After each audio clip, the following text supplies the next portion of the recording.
Ngapon sa tanan, nanapod kita sa Light Them with My Word, ang sinimana nga pagpambit sa kinabuhi sa light ko. Light them with my word.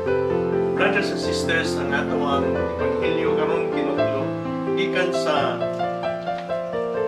Ebanghelyo sa Lucas Kapitulo 14, versikulo 1 o versikulo 7 hangtod sa 14. So brothers and sisters, sa ulog ng pangamong pista, ngani karong adlaw pista sa Cagayan de Oro.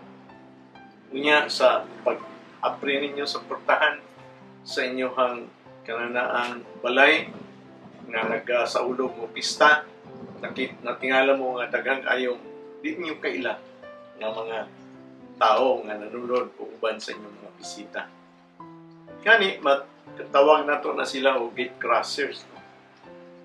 Brothers and sisters, naobserbahan ninyo sa sila kapangaon, of course, kadala pag-ibursita ang imuhang mga piparar together with the mga invite nimo, usay ibaras ka kay ipanulod man ang pagkaon sa bursita sa ilahang mga ipandalang sumupin.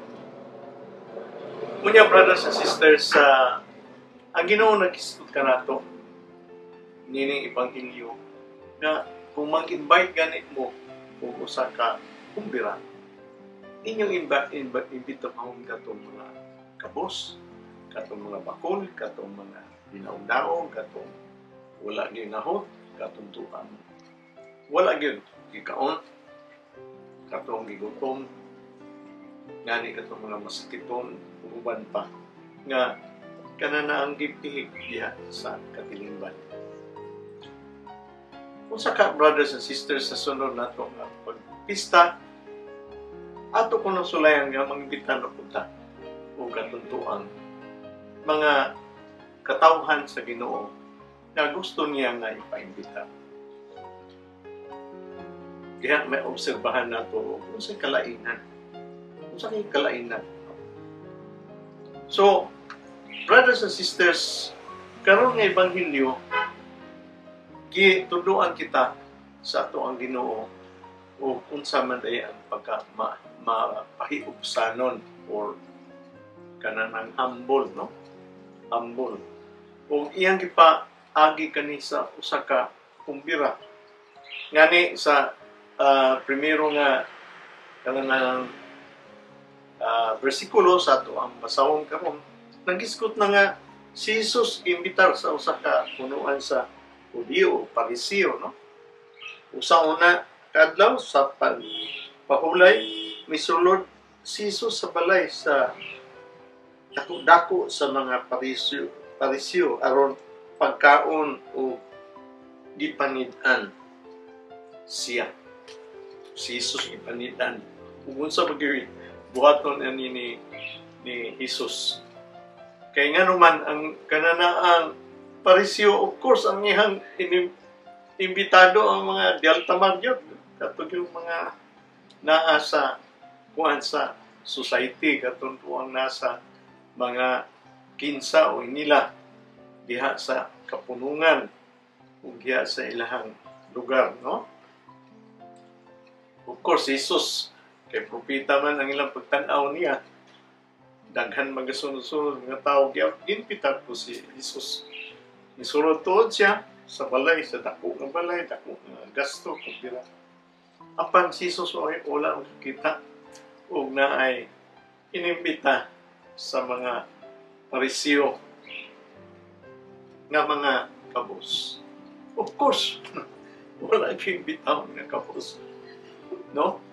So muna na misulti siya og sambingay, no? Sa versikulo 7, sa pagkamatinuod niya na nagpili ang mga bisita sa unang mga dapit.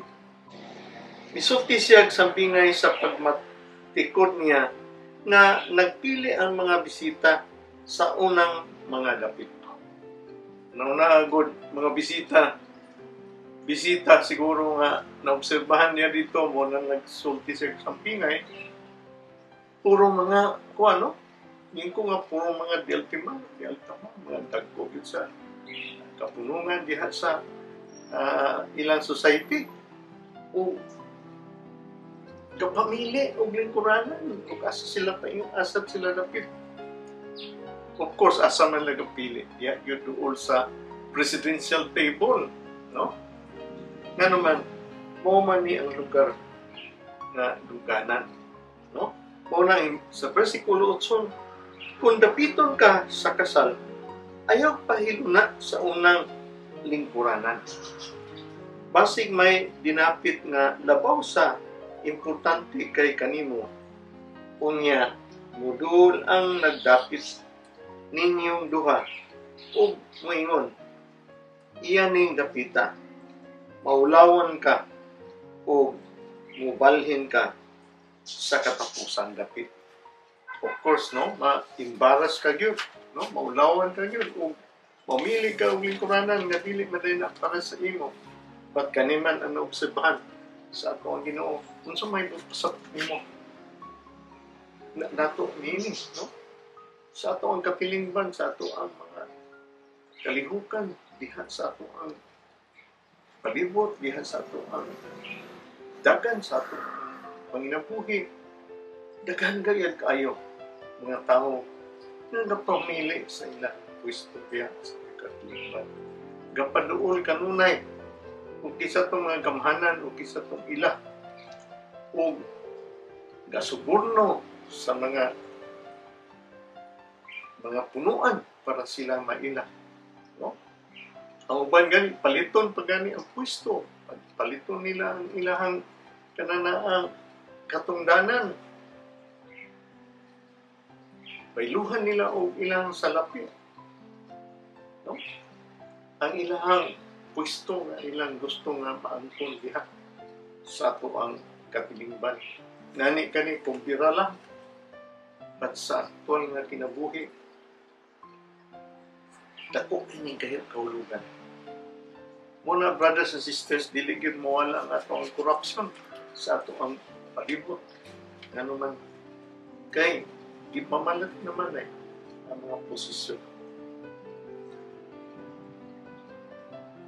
Dili lang kayo ma-embarrass ka. Ambot ang karong panahon na pa may embarrassment. Dili na ma-embarrass kay tanan man ang gabuhat.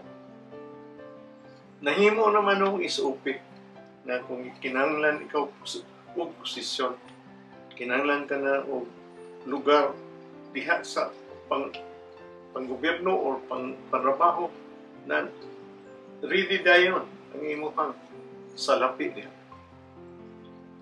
So brothers and sisters, dili pa ka na bawion unya ug nana diha sa iyang pag-operate na sa iyang opisina. Nagipalit man niya ang iyang pwesto. O tato lisensya, professional license. So brothers and sisters, daghan kaayo ang mga kanang kalikukan sa ato ang palibot, including paliton nimo ang kanang imong rights diha sa imong negosyo. Duoy lang kay itong walay salapi. Ang ila, igo lang yun, dinios yun.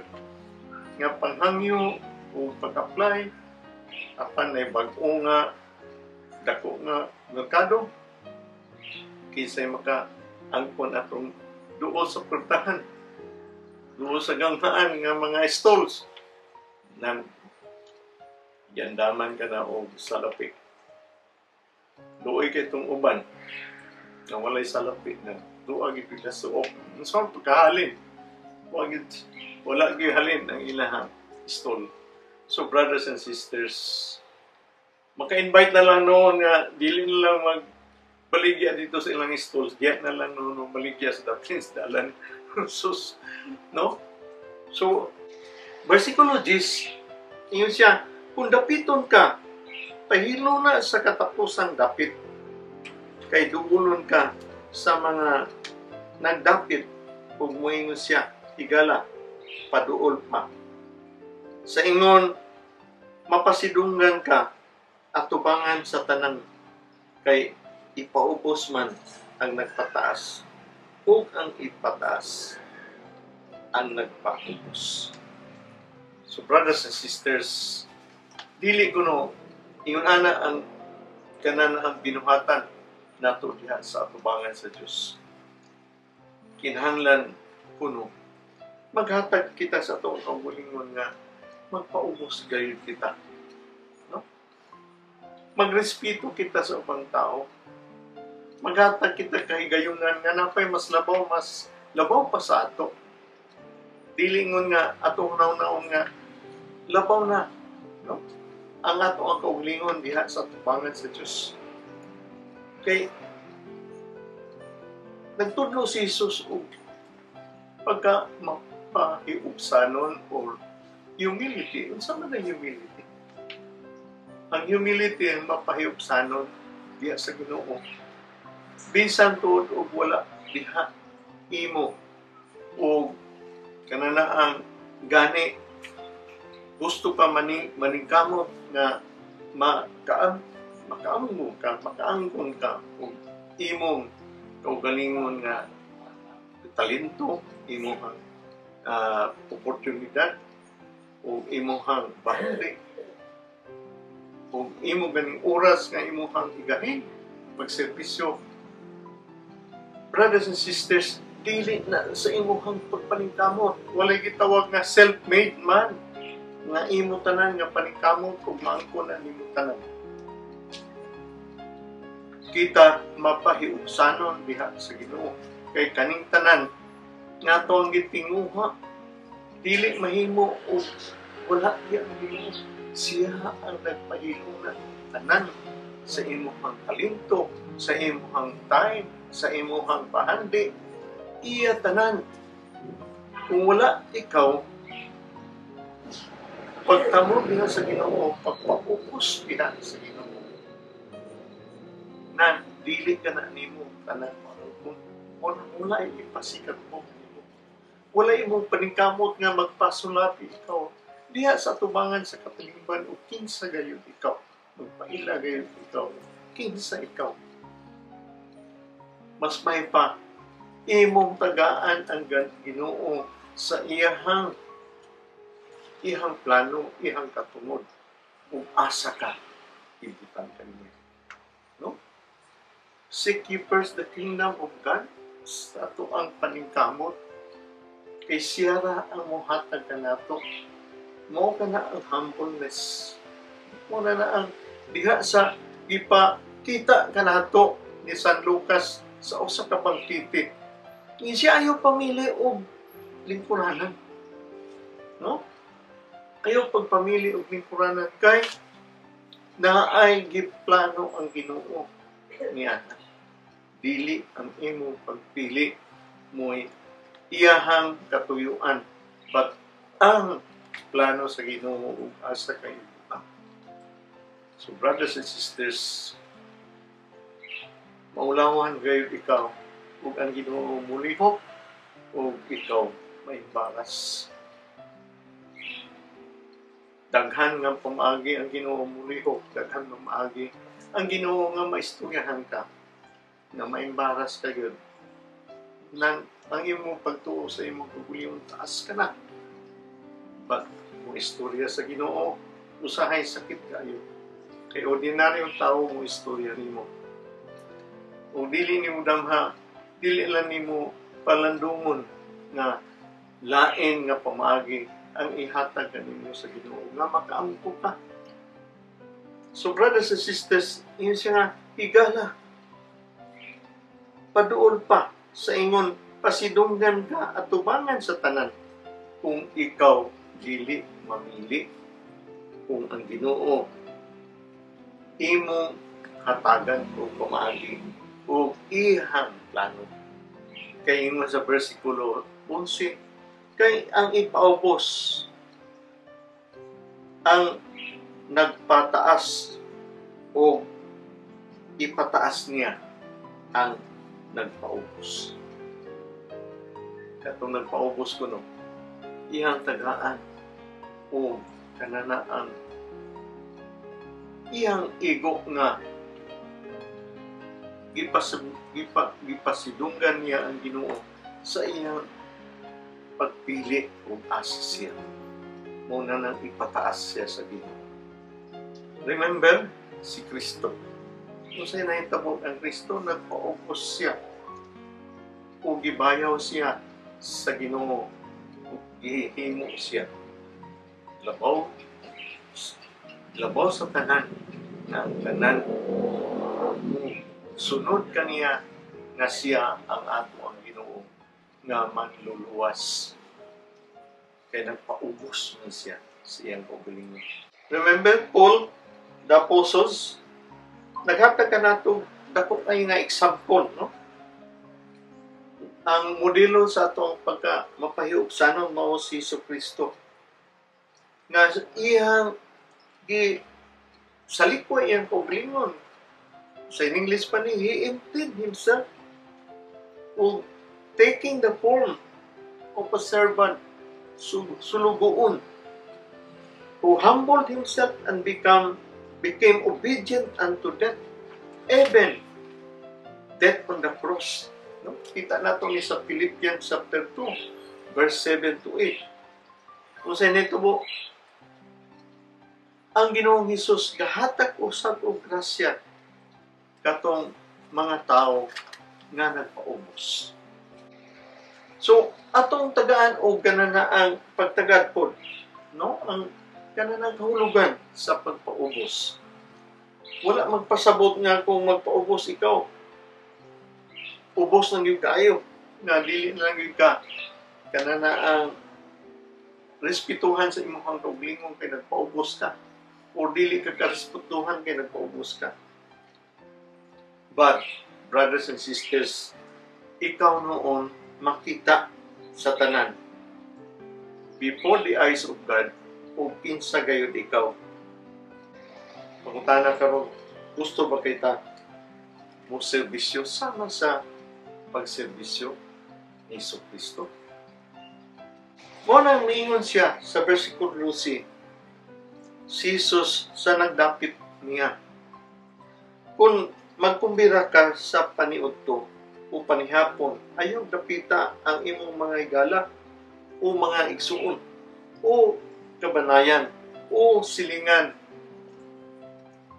nga mga adunahan. Basig dapiton sabka nila aron makabalos.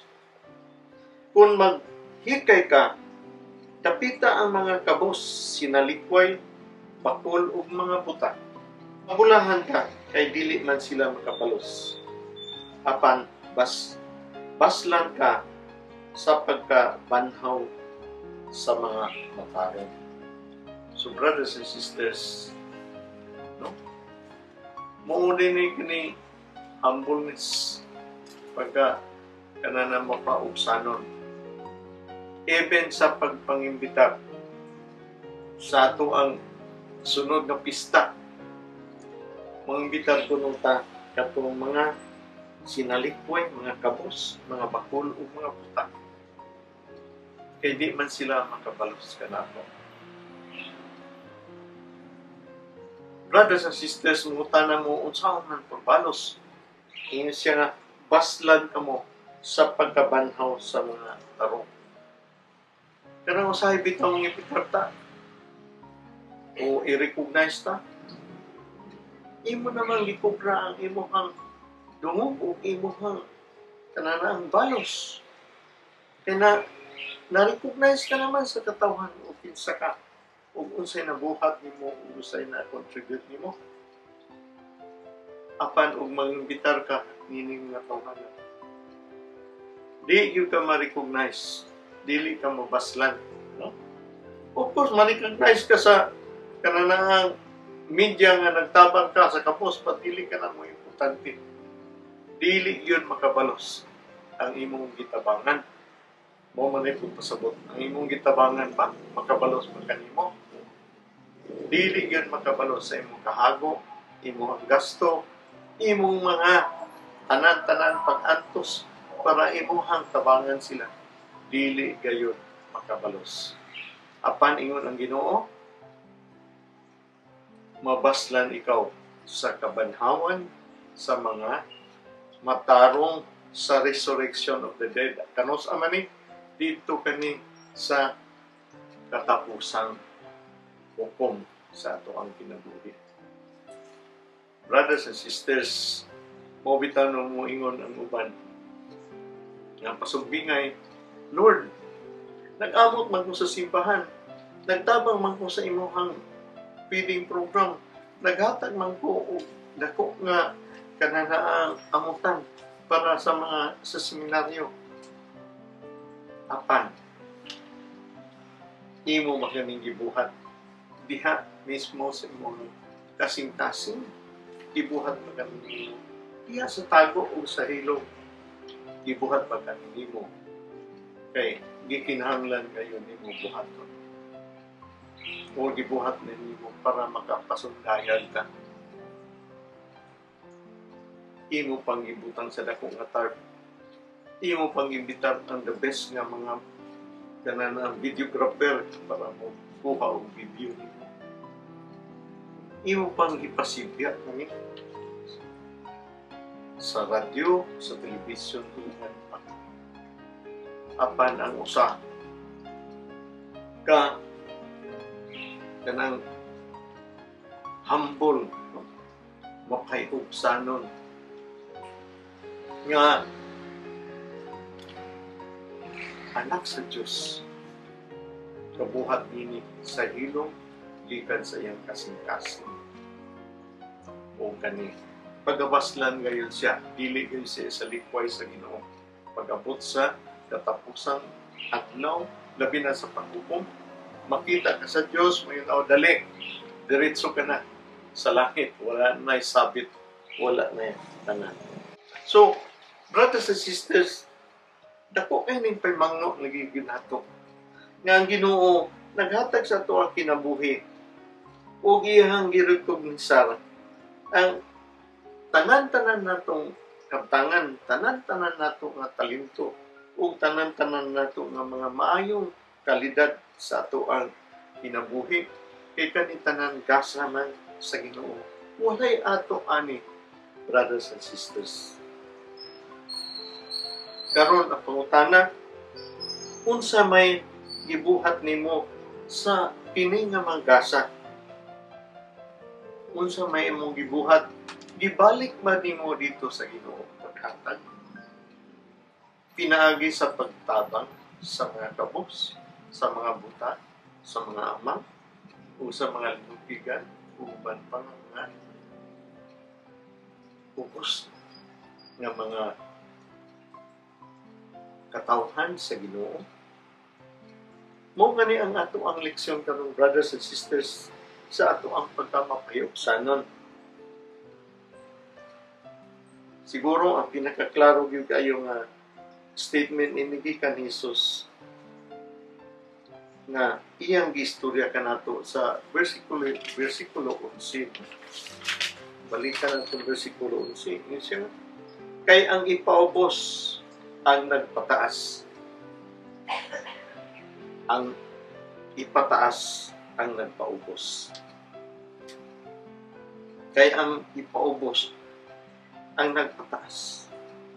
Ang kita ipaubos unta kita kay ang atong tanan talento, atong tanan gahom, ato ang grasya ug uban pa nga kananaang kabtangan, no? Bahandi uban pa gikan sa Ginoo. So magpaubos ta kay walay ato apan kita mapahitas on